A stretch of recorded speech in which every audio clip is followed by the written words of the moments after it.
President Donald Trump's longtime aide and current communications director, Hope Hicks, is scheduled to speak with special counsel Robert Mueller's team in mid-November, following the president's trip to Asia, multiple people familiar with the schedule told Politico. Mueller's team is also expected to interview 3 or 4 other current White House officials as early as this week, according to an administration official. Story continued below. Mueller's team already has interviewed former aides, including Trump's first chief of staff, Reince Priebus, and former press secretary Sean Spicer. But the latest round of interviews appears to mark a new phase of the investigation, hauling in current administration officials for day-long depositions. Nothing about recent events alters the White House's commitment to cooperate with the Office of the Special Counsel, White House lawyer Ty Cobb said Tuesday in an interview. The White House expects Mueller to wrap up his interviews by Thanksgiving. By signing up, you agree to receive email newsletters or alerts from Politico. You can unsubscribe at any time. Hicks, 28, one of only a few aides who has been at Trump's side and in the room since before he launched his presidential campaign, has long been expected to be called as a witness. Earlier this fall, she retained a personal attorney, Robert Trout.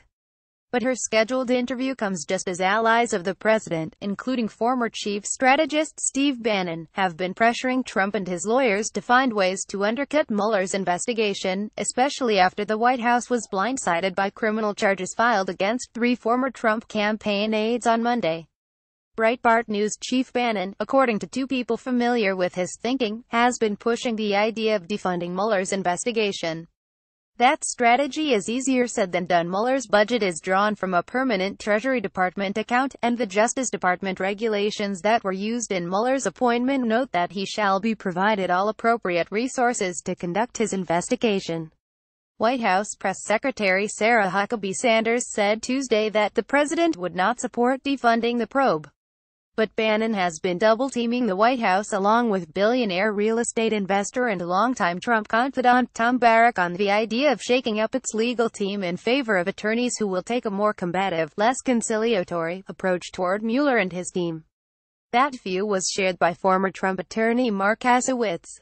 Cobb, in contrast, has stressed his relationship with Mueller that has spanned decades as an asset to the president, and underscored repeatedly to Trump that more cooperation will help end the investigation sooner. For now, Cobb's word appears to be carrying the day with Trump. The president is listening to him, White House officials said, and so far has done nothing to block his go-along-to-get-along strategy.